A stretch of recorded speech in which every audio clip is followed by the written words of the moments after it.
In 1964, Leonard Nipper Reed was promoted to detective inspector and posted to a police district in the East End. His first task was to break the increasing menace of the Krays. As far as London was concerned, the Krays were, talking now about the criminal underworld, the Krays were acknowledged to have control of the East End. South London was controlled by the Richardsons. Then there were other areas that were controlled by other people of less prominence, but the West End was always accepted as a kind of a free-for-all, rather the same way that Las Vegas was with the American Mafia. I was never able really to assess the extent of their financial empire, but I do know that one club in the West End, a statement that I got, said that they were getting £3,000 a week, another said they were getting £1,000 a week. So you can judge for yourself that they weren't exactly paupers. Supplementing the protection racket, the firm was also funded by large-scale frauds, long firms as they were known. The twins relied on sharp-minded men like Leslie Payne to run the operation for them.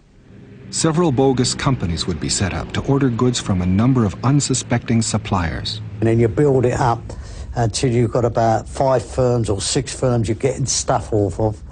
And when it comes to the end, after about 4 or 5 months of accumulating a big credit facilities with them, we say, you close the firm down and you vanish. Such operations provided a steady income for the twins and fueled their fantasies of a mafia-style business empire. I can remember them hurtling around the East End in big American cars, and they had all these kind of hirelings who would drive the car, and if they'd stop outside a nightclub or outside a pub, some of the hirelings would sort of jump out and open the door for them to emerge. It was the films of Chicago-style gangsters that influenced more than the actual stories, so that one had this funny fudge between whether they were modelling themselves on the actors who were playing the gangsters or the actual gangsters themselves. In 1964, Ronnie Kray finally became headline news. His name was linked with Lord Boothby in a homosexual scandal that was set to rock the nation. This story was leaked by the police to Sunday Mirror crime reporters. By the next week, we were reporting that the activities of the Kray brothers, but the Mirror didn't dare name them. We were much too frightened of the whole situation, even though there was already in our hands a photograph of Ronnie Kray with Lord Boothby. Fleet Street and the police wanted blood. The twins threatened to supply it. While we were sitting at the news desk, a man came up to us and said, "You guys are going to lay off this story. I'm a printer from downstairs. I've seen this story. The word has come through from the East End. You're not to go any further, and you are not safe in this building if you write stories of this sort." And I might say we took that very seriously. There was no way that I was really wanted to get very heavily involved with the Kray gang. Once you have a kind of world in which violence is legitimated, then fear starts to regulate how people behave. And the Kray twins certainly were feared. In the late summer of 1964, 2 apologies were printed in the Mirror newspaper, one to Lord Boothby and one to Ronald Kray. The scandal had come to nothing, and the twins' reputation had benefited no end. Nipper Reed's continuing investigations began to flounder. No one would testify against the Krays. Just as we were about to close the investigation down, a man called Hugh McCowan, who was in fact a baronet, went into a police station in Marylebone and said that he wanted to talk about the Krays. Well, it was well known that I was conducting this investigation, and so this guy was sent over to me.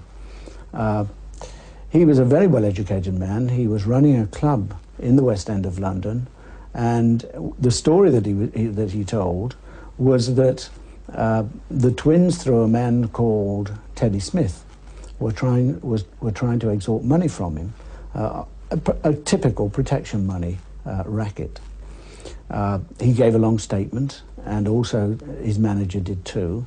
And we found, in fact, that his manager was the person that gave the more substantive evidence. And so, based on that, we decided to make the arrests. We thought we were in for the big showdown eventually, where we would be able to tell all there was to tell. But they were strong enough that they were able to influence witnesses. The case against them became very thin. In the middle of the trial, I was actually in the hideaway club, the club where the blackmailing, the demanding of ministers was supposed to have taken place, and I found McCowan, the key prosecution witness, actually in the club with somebody who was retained at the time by the Krays. So the whole thing wasn't being handled or wasn't under control at all, and the police really had a bit of a thin case. The manager, who of course was the man that gave the real meaty evidence, had already been tainted.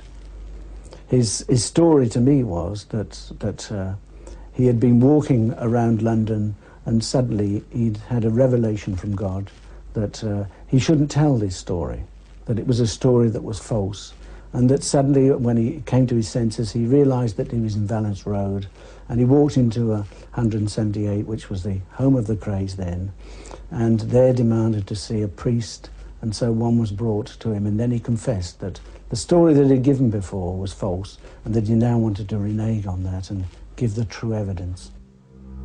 Again, the Krays triumphed. Their position now seemed unassailable.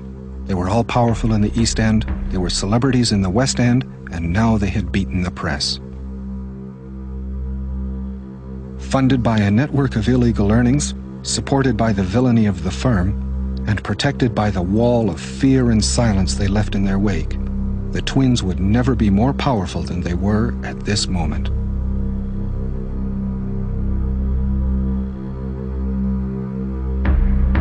After the McCowan trial, where I sat through a lot of the trial talking to members of the Kray family, I got my first real meeting with them.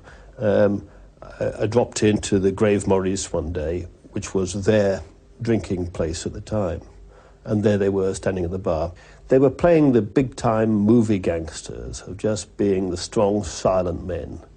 But to anybody who was straight, coming from the big world, they really looked pretty stupid. To me, the impression was just that they had nothing to say, so they said nothing. But to the people there, it was strong, silent, powerful men. In publicity terms, they cashed in on everything. When the Boothby scandal broke, the fact that their names got into the papers, apologies and all, were great publicity for them. It showed that they were even stronger than Fleet Street. When they were acquitted in the McCowan case, again, for them it was marvellous publicity, and they made the most of it. Well, in all clubs you get an occasional drunk, you know, and sometimes have to be slung out, and that's why there's doormen and that, but I suppose it's like clubland all over the world, really. It's just the same as... I don't suppose it can be that bad, as people won't go to them, really, would they? Ronald, what do you think about clubland in London? Well, I think most clubs are very respectable, you know, and I don't think there's any trouble at all in them, except occasionally.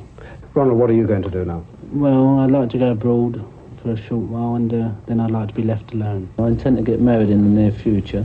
I did before this case, but it's put back over the case, and I should get married as soon as possible, you know.